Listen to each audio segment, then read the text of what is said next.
Thank you, Dr. Basalira. A very good morning to you, ladies and gentlemen. Thank you for choosing to start your day with us today. Today we are very excited. We're going to be talking about entrepreneurial failure.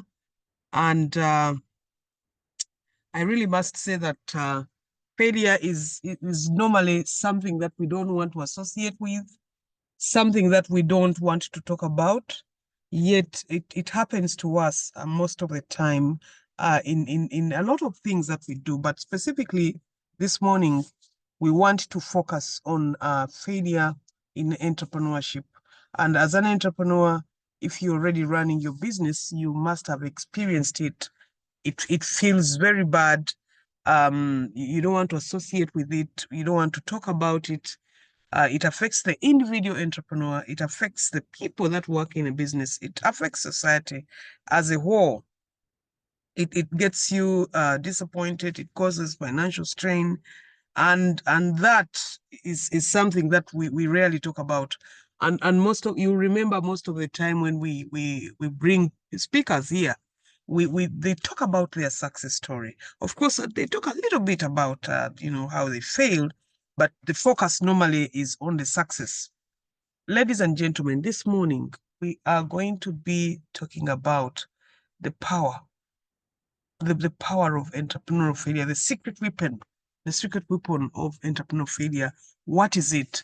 And we are honored to be with Dr. Sirajje Yiga, and Dr. Sirajje Yiga is a lecturer at Makerere University Business School in the Department of Entrepreneurship and Innovation. He holds a PhD from Makerere University. He also holds a master. He also a master of business administration and a PhD from Makerere University. He is as an academic, he's a reviewer for some of the top journals, and he has also recently received the Vice Chancellor's Research Excellence Award, and this is the Vice Chancellor of Makerere University. He has conducted research and consultancy with different organizations like the World Bank, the Private Sector Foundation, Stanford University, Nile Basin Initiative, Caritas Uganda, Caritas Norway, the Ministry of Finance, the Sharjah Export Board, and many others. Dr. Yiga himself is an entrepreneur. He has started businesses in the media, and I know he's going to be sharing a lot more with us. He has published in the area of entrepreneurship, and this morning, Dr. Yiga would like to welcome you. We are very, very excited to hear your story and also learn from you. How can we use failure as a weapon for us to continue running business successfully? Over to you, Dr. Yiga. Okay, thank you, Dr. Diana. Good morning, everyone. I have already been introduced. My name is Yiga Sirajje. I hold a doctorate in entrepreneurship from Makerere University. And I'm a lecturer in the Department of Entrepreneurship and Innovation at Makerere University Business School. I'm also an entrepreneur. Actually, I started my first business. I started when I was 21 years. I had just joined Makerere University for my first degree. That's when I started the first business. And of course, as she has mentioned, the journey is not easy. Many of the entrepreneurs have failed. Many of the entrepreneurs have failed. But when we fail, do we have to sit? Do we have to cry over the failures? Or we must pick up from where we are?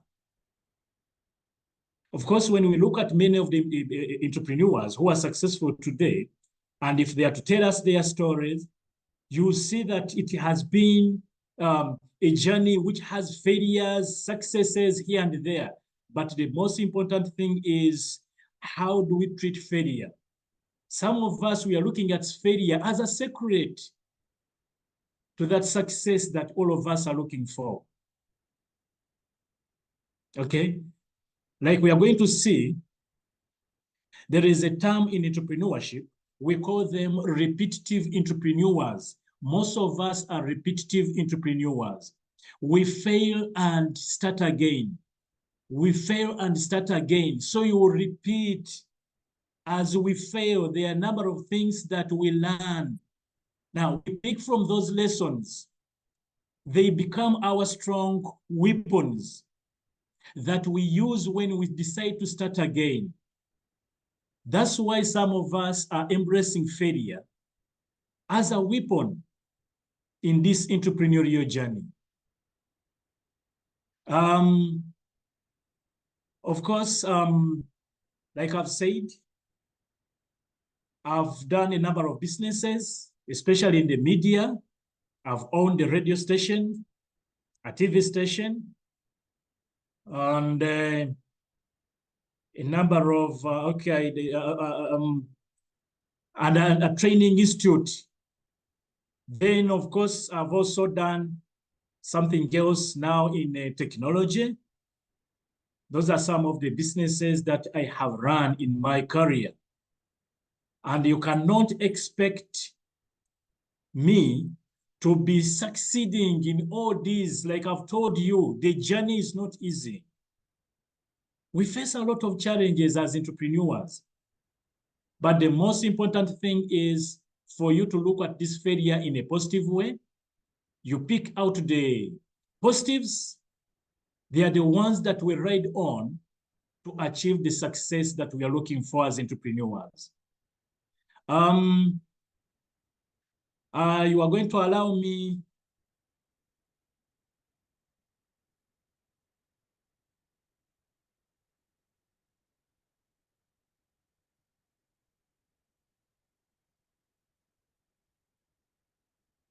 okay, I think let us start now. What is failure? Or what can we call failure as entrepreneurs? Because what one calls failure might not be failure to the other person, okay? Failure is to an entrepreneur, we measure it in different or using different measurements. One person will look at failure by failing to meet the set standards.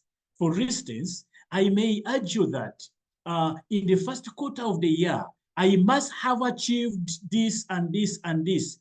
And if I don't, I count myself as a failure, okay?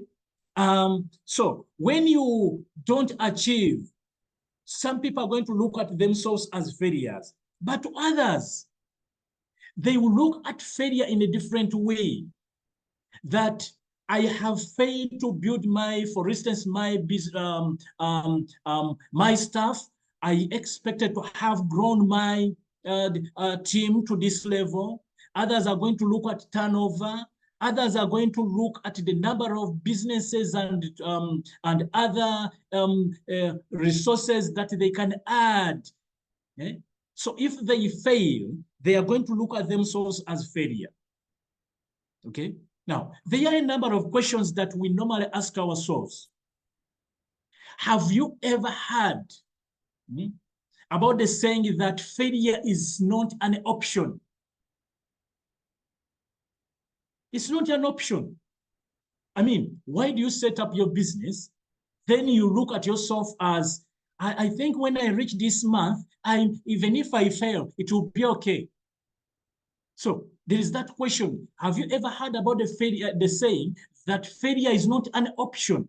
Number two, in entrepreneurship, it's the opposite. We cannot look at failure as an option. It's not. Once I start a business as an entrepreneur, my ultimate aim is to see that I succeed. So failure can never be an option. The truth is, failure is a crucial part of the entrepreneurship journey. As I set my business, of course, they are going to come in. Like I've told you, there are a number of parameters that we look at or that we set as entrepreneurs in our journey. And if I fail in some of these areas, if I don't achieve, if I set myself that I must have made this much, or I must have taken my business from this level to this level, I call myself a failure. So it is a crucial part of our journey, but I should not look at it as an option.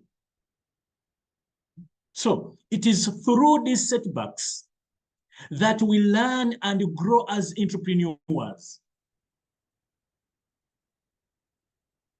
Because to me, failure is a deviation from the entrepreneur's desired expectations. There is something that you desire. There is something that you want your business to achieve, or you want to have achieved A and B by this time. But once you deviate from what you have set, it is failure.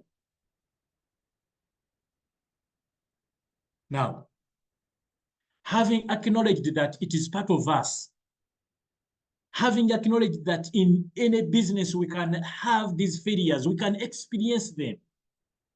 What is the power of the failure in entrepreneurship then? Is it of any use? Because we have seen that we cannot avoid it in any way. The answer is yes. There is power in failure in entrepreneurship. First of all, we acknowledge that failures are not only inevitable, but they are also necessary for growth and success. Myself, I've told you I've failed when I started my businesses. The first business I set was a radio station. I set up a radio station in Fort Potro with a friend of mine. Up to now, this person is my close friend. But to me, that was the first mistake I made. That one of the reasons when I look back, one of the reasons why that business failed, first of all, this person was so close. We are both still youthful. And one of us had a personality problem. This is someone who used to move around, you know, that radio station is mine. You know, this is mine. He would go to clubs. He would go to, I mean, the personality, to him, it was okay to have this business and to tell everyone that it is me. This is my business. Now, that means he left his core duties of taking this business in the right directions to looking at himself and telling people how he has such a big and beautiful business. And myself, I was based in Kampala.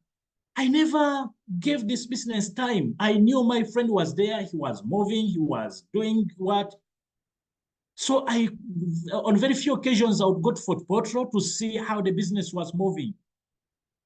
The second reason, I never took much attention to the books of accounts to see whether we are making money, whether we are whatever, we are complying to the different regulators. Are we paying taxes? Are we paying UCC and all those things? So as I stayed in Kampala, I thought that all this was being done. So to me, monitoring was not there. So, and of course, a number of other reasons. But it is a reality. A business which was making good money, we had to sell it after seeing that the revenues were going down. We sold that business. Now, having failed, I never cried over it. Of course, this is a business that I liked for most of my years. I wanted to have a business like that. So it was a dream come true. I've set a business that I've liked. But why am I failing to take that business to another level? Of course, there are other individuals who still have radio stations and they're doing well. But having failed, much as it was a dream come true, I never sat back. I decided to start again. I decided to come up again and build on those failures, the lessons that I learned from that. I learned that I must monitor closely my business. I learned that supervision is key.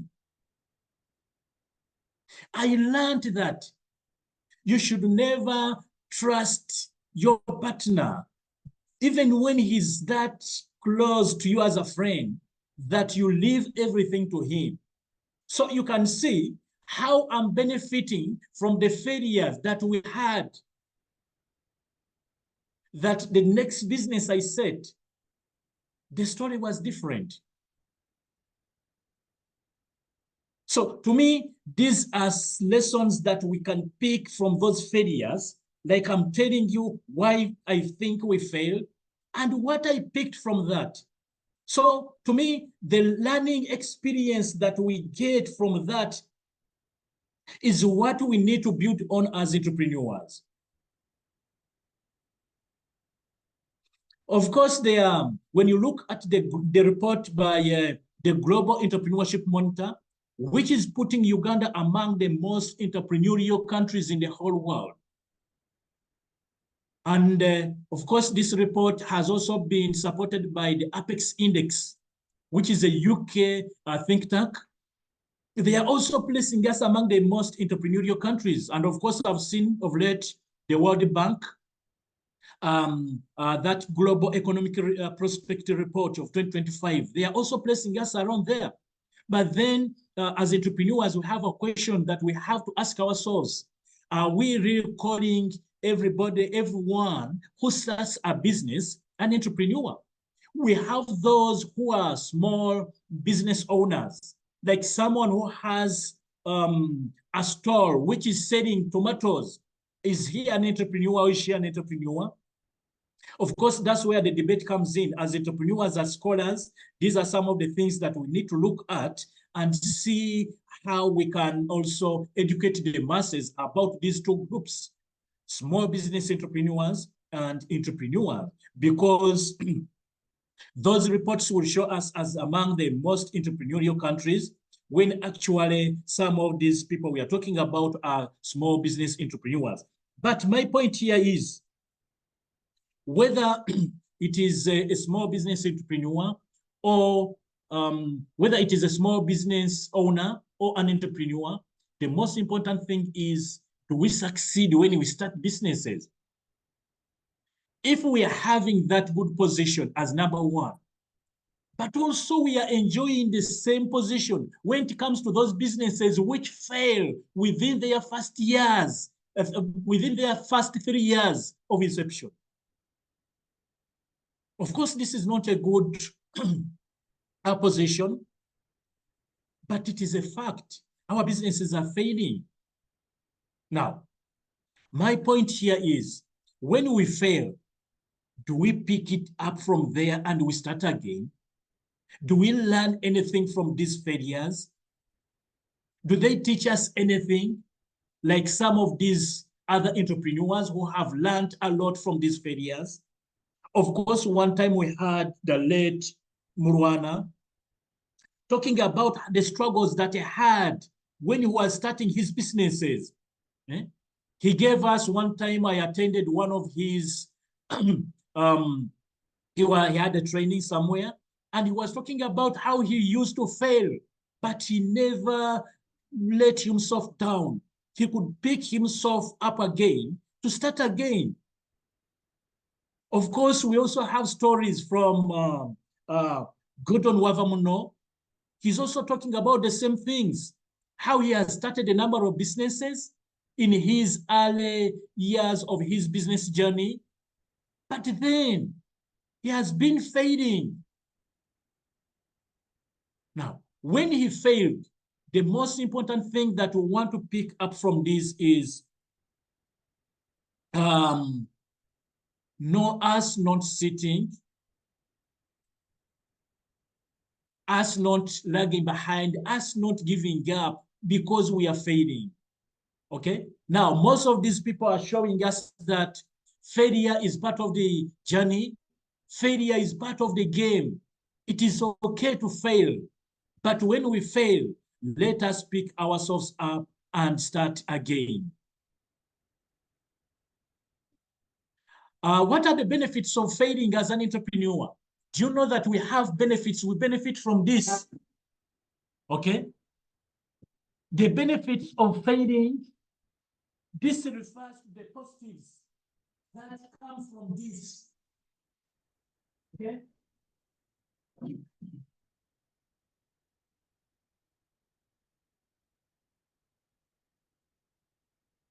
So when we are talking about the benefits of failure, for us, we are looking at the positives that come from experiencing these failures in business. To me, the first benefit is learning and growth. We learn and grow. Because when we learn, we are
We've lost you. We seem to have lost you. The microphone could be having a problem. sorry, Dr. Doctor. I hope you can. Oh. Yes, I'm Yes, here, now Doctor. we can hear you. Okay, I think my network had issues. So what I was talking about is the second lesson is innovation, creativity and innovation. And what I was saying here is that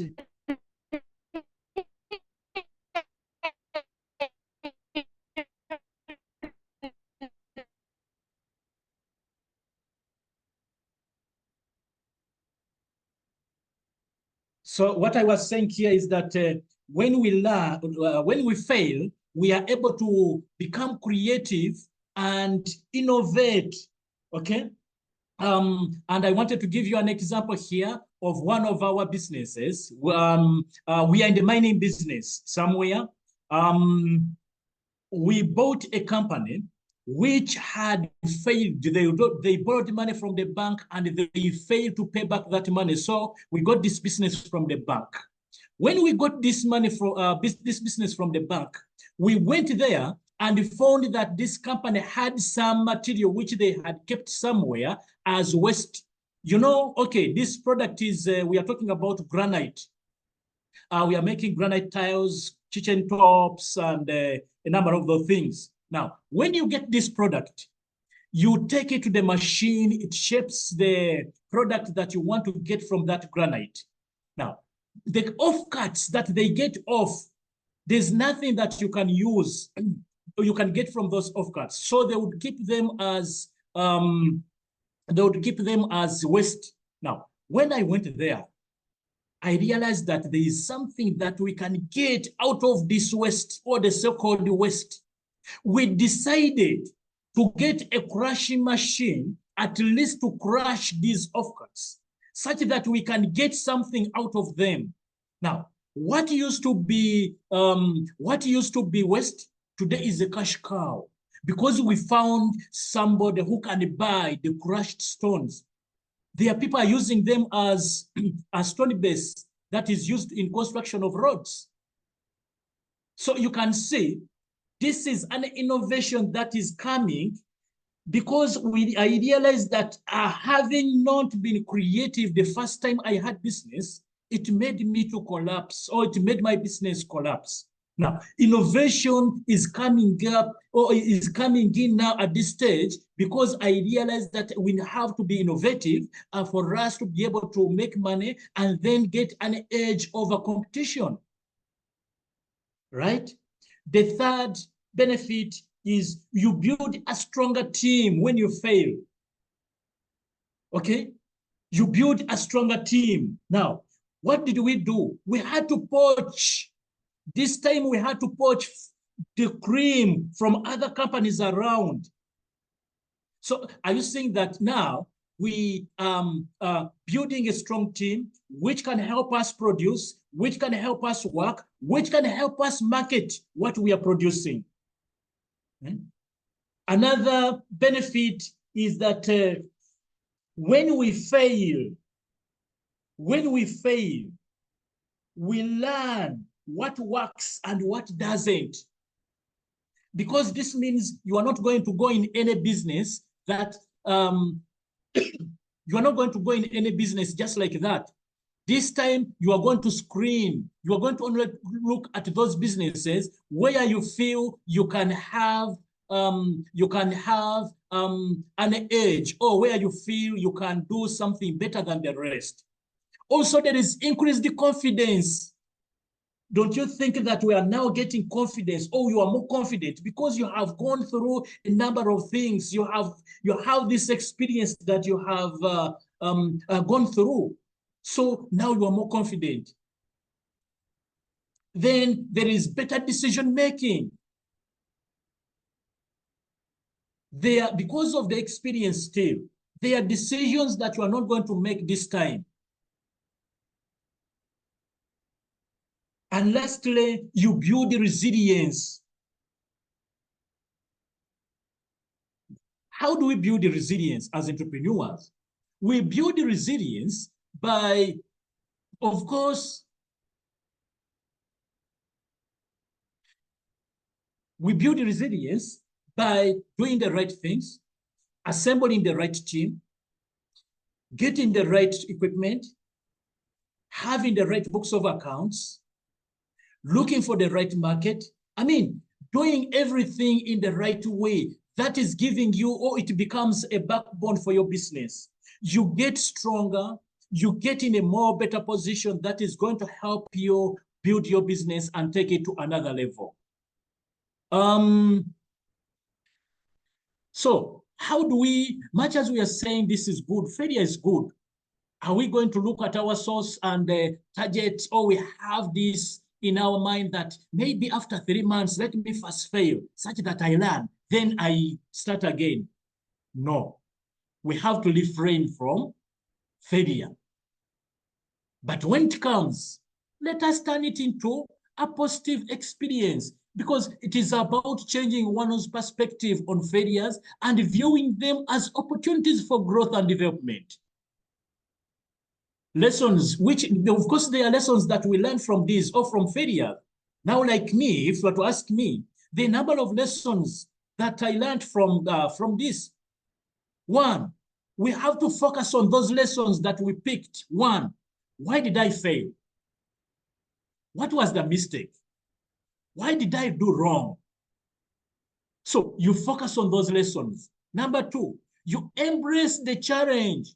Are you going to sit because you failed? The answer is no. You start again. That's the challenge. Number three, you celebrate the small wins. Of course, there are those wins that you are going to get along the way. You celebrate them and build from that. Then surround yourself with positive influence. Some of us have benefited from this. Which people do we associate ourselves with? If you are one of those people who enjoy taking beer, when you are going to take Ajono and all that stuff, which people are you going with? Which groups are you associating with? Are you associating with groups of failures? people who don't want to think, people who don't want to work, people who think that failure is part of them, people who think that they are not going to develop, people who think that for them they are supposed to be poor, their families are poor. I mean, one time I was in Mubende and we had a certain lady who she has a business there and she was like, no, me, what I have is enough. You see, our family is like this. We are meant to be poor. We are meant to be what? Even what I have now is, so you can see how she's consoling herself. But this is not right. So we have to surround ourselves with positive influences, people who are going to have that influence on us, people who are going to add, even if they speak to us, even if they say something, there is something that we learn from what they are saying. Then lastly, we focus on the bigger picture. Where do you want your business to be? We should always have those targets. Let us set targets for our businesses. After 2 years, I want to have to own ABCD. After 3 years, I must do this. Maybe I should sell my business after that. That is also another strategy. In Uganda, incidentally, when people sell off their businesses, others think that they have lost or they have failed. But that's a strategy. In the Western world, people are doing that. People are using that as a strategy. You sell, and in fact, it is better to sell off that business when everyone is seeing that it is actually making money. I mean, why should you sell that business when it is going down? Its value is going down, then for you think about selling it. Of course, most of us know the example of Charles Simbiri, how he sold his bakery. The bakery was doing well. For those of you who still remember his bakery, then he went into MTN. Okay, so you can see these are the things that we should focus on, the bigger picture. As entrepreneurs, you cannot have business year 1, year 2, year. We ask you, where do you want your business to be? You cannot tell us because you never set that bigger picture for yourself and for your business. Right. So basically, that's what I prepared for the group. That's how I understand failure, and that's how I have embraced failure, and that's how I want entrepreneurs and students of entrepreneurship to embrace failure. Never lose hope even when you fail. Just build on that, pick yourself up, start something. You must have that entrepreneurial thinking all the time. You must look at opportunities which are there. You must put down your strategies that are going to help you move your business in the right direction. Thank you. Thank you Back very to you, much. Doctor. Thank you very much, Dr. Yiga, for a great presentation that you've made. Thank you for talking to us about failure as a secret entrepreneurial weapon. I think from your presentation, we can find this as an encouragement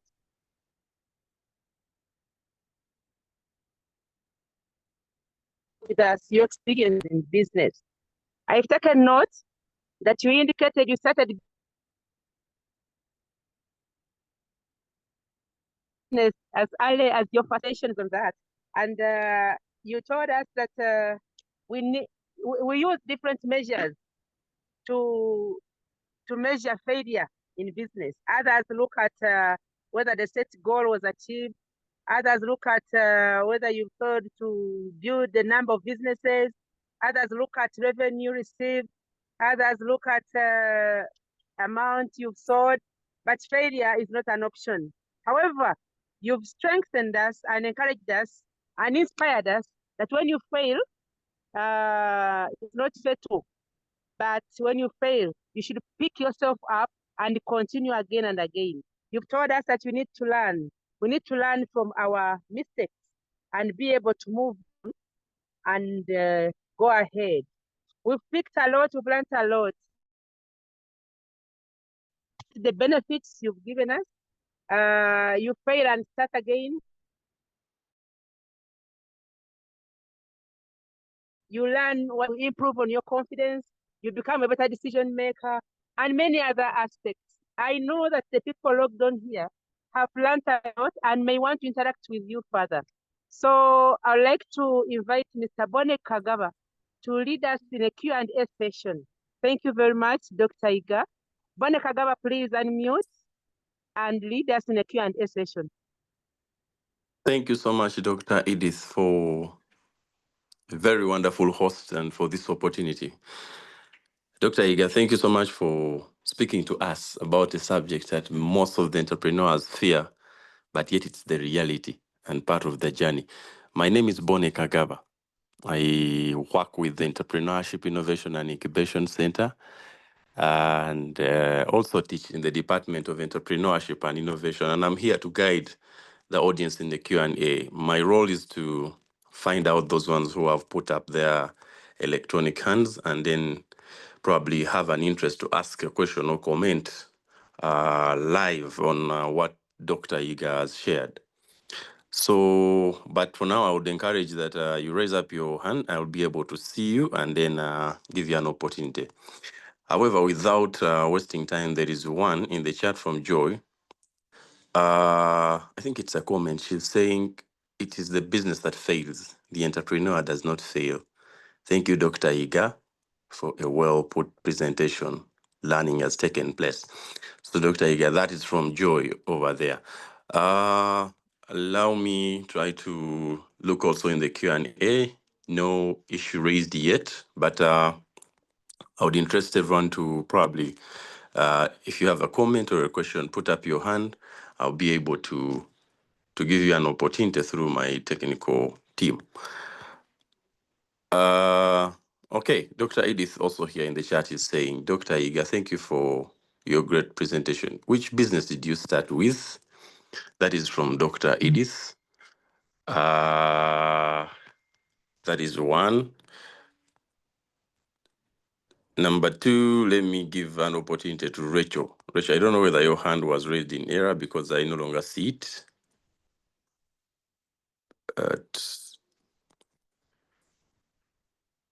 Any other hand to available to ask?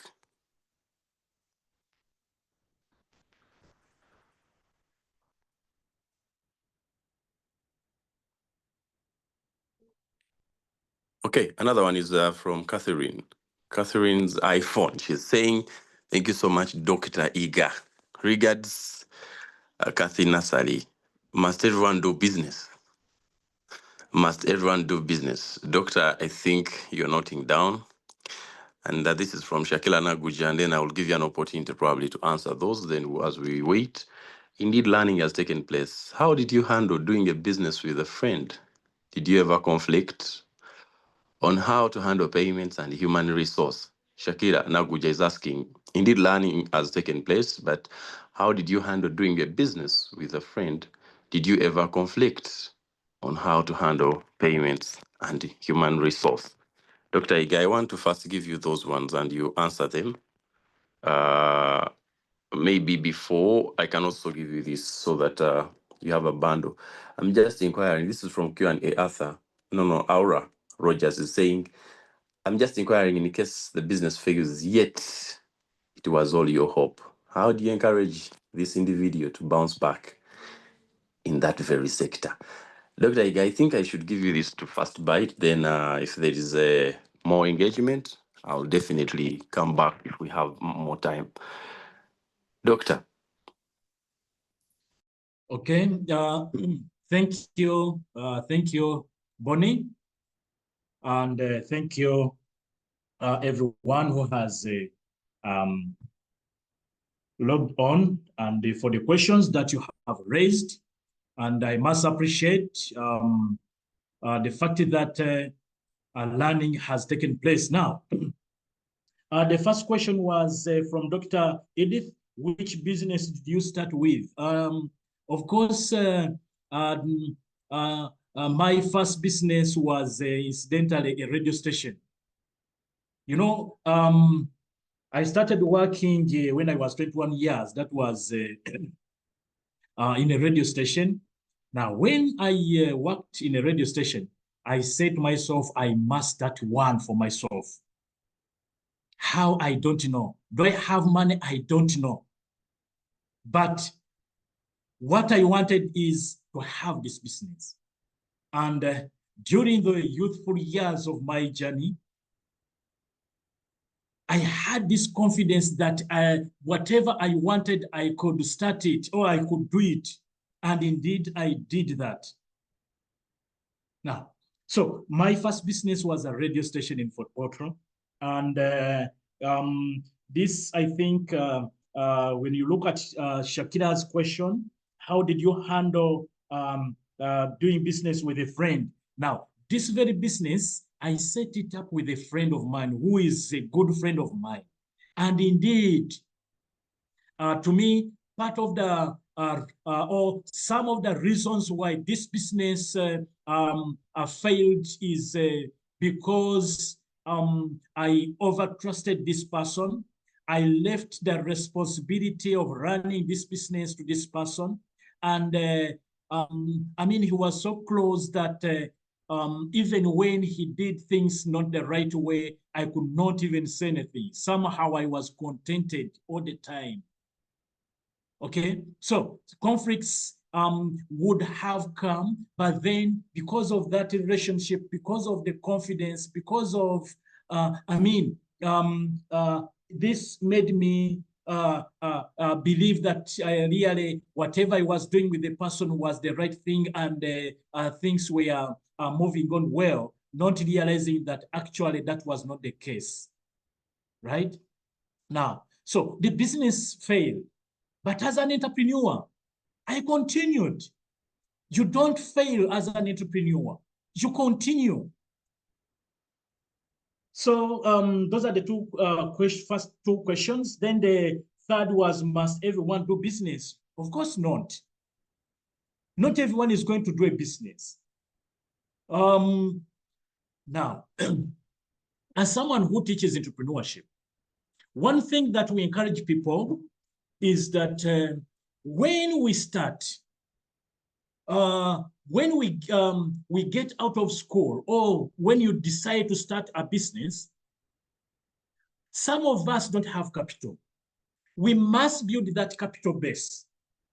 And how are we going to build the capital base? Probably we are getting this from the first employment or from that job that you get. When they pay you, it's the money that you are using or that you build as your capital to start and run that business. Now, it is your choice to start, to get that money, your salary or wherever, and start a business. It's not a must that everyone must do a business. But as entrepreneurs, we encourage most of us to go into entrepreneurship. We can have these businesses running. We can be entrepreneurs. We can be intrapreneurs as well in those very businesses where they have employed us. We can be entrepreneurs. We can benefit in a number of ways. The last one was, I don't actually, incidentally, I've lost the last question. Okay, Doctor, the last question actually before was from Rogers. He was saying, in case the business fails, yet it was all your hope, how do you encourage this individual to bounce back in that very sector? Okay. In case the business fails when this was your hope, yes, indeed. There's no business that we go into when we don't have that much hope that it is going to succeed. Now, when it fails, we cannot lose hope. Like I said earlier, it is the business that is failing, not us, the entrepreneurs. When you allow yourself as an entrepreneur to fail, then even the hope is going to go. So we must avoid that. You have your hope that things are going to be okay. Because I still have the guts. I can still start another business and it succeeds. So it's not you who is losing.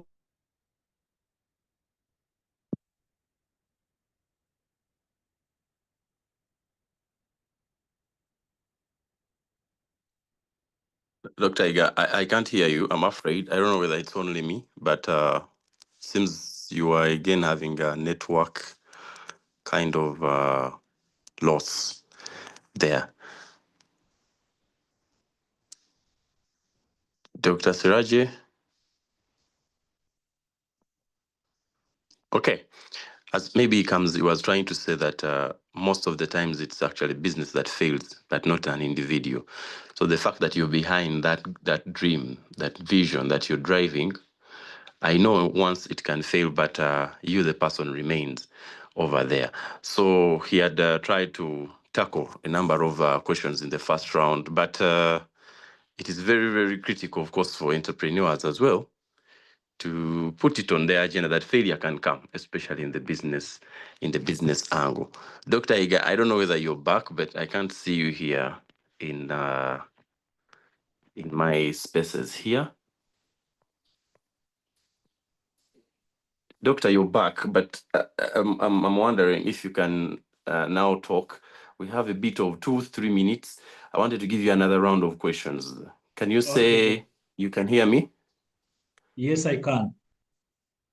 Thank you. This will be very quick, and I want to just pick your mind on this. This is from Faith in Q&A. She's asking, first of all, she said, thank you for the presentation. How does one sell a business that is no longer making profits? At that time, you may not get a good deal yet, you invested a lot. That is from Faith. She wants your technical expertise on that. Then James Bawumba, James, are you still doing business with your friend? You started the radio business? If yes, what changed? And then let me get you something from the chat. Many thanks, Doctor, for an insightful presentation. This is from Yiga Sirajje, your namesake. Could receivership be an option for a struggling business with a vision for future success? Could receivership be an option for a struggling business? That's it. Then one from Philemon. Would you encourage someone to start a business with 100% bank loan capital? That is also from there. And maybe this was also just a comment from Clever Basalirwa. Dr. Yiga, thank you for the presentation. I've failed many times, but I never give up. Workers that bring to work in our startups, also part of our failures. Please advise what we can do with such workers. We wish not to send them away because some are flag bearers of our businesses, but they create negative big gaps. So, Doctor, for now, let me give you those. Otherwise, we thank everyone who has asked questions. Maybe from Dr. Mabel Commond also, if you can bite it. People whose business failed due to catastrophes, e.g. floods, how do you bounce back? Doctor, I have that for you. But the rest, I thank you so much for participating, though I didn't have anyone in the raising their hands, but at least the chats show people were very active. Doctor, back to you in 2 minutes, and we give this back to Dr. Edith. Okay, thank you, Bonnie. The first question was, how do you sell a business which is struggling or which is not doing well now? That business that you are saying is not doing well, another person is looking at it as an area where they can make money. Now, there is one example I'll give you. There is someone who has most of the businesses in Uganda which are in real estate are failing. Most of them have failed. But there is this one business, or there is this one example I want to give you. There's a company called Eastlands Agency. Now, this company has remained there, even when the rest or most of the businesses have struggled, have failed, and they have gone out of the market now. It does not mean that when your business goes down, the industry is completely down, or people are no longer making money in that industry. Probably your efforts have reached a time, or they have reached a level where you cannot add anything onto that business. But another person, when they come in that business, they can make it go up again. So you're saying that how can they buy a business which is going down already? It does not mean that it is going down or everything is over. No, it is you probably, maybe the team you have, your efforts and your finances, they can no longer take your business to any other level. So we can sell still those businesses. But why do you even have to wait for your business to go into that state? Like I've told you, in the Western world, people use this as a strategy that after 10 years, I must make sure that my business is that competitive and attractive. And I said it after that time. Then I invest my money elsewhere. The second question was, are you still doing business with a friend?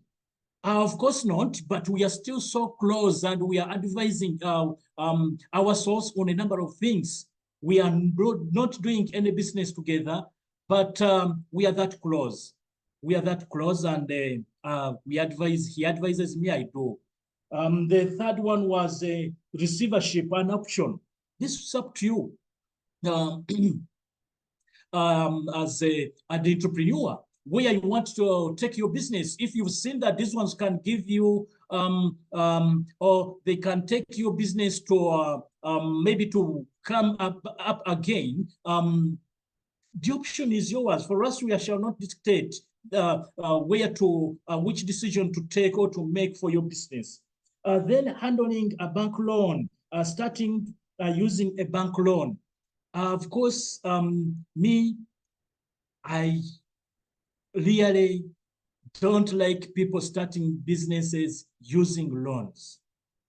I wouldn't encourage that. I believe in building your capital base slowly. I know this is a challenge and it's not something easy to be done, but me, it's a concept that I believe in, putting your small capital slowly, and maybe you get this loan when the business is somewhere, or if you are to get any assistance, they find when you are somewhere, but not to outrightly go to the bank to ask for a loan that you want to start a business. I don't believe in that. Workers are making us fail from clever. Indeed. Many people have failed because of the team that they build. But still, I'll take this back to you as an entrepreneur. How do we select, or how do we get these people that are going to work with us in these businesses? Okay. Now, the team that we set and how we assemble it and the relationship we have, if you make this person part of that business that you feel when you let him or her go, your business is going to collapse. That's your problem that you've made from the start. Why do we make, of course, some people are indispensable, but some of these workers, by the way, they make themselves indispensable. They do it knowing that they are indispensable. You cannot make this person go, okay? Now, but you as an entrepreneur, you must see this and you avoid what we call a key man's risk. We have that risk. Key man is a risk that when this person leaves, the business is not going to move.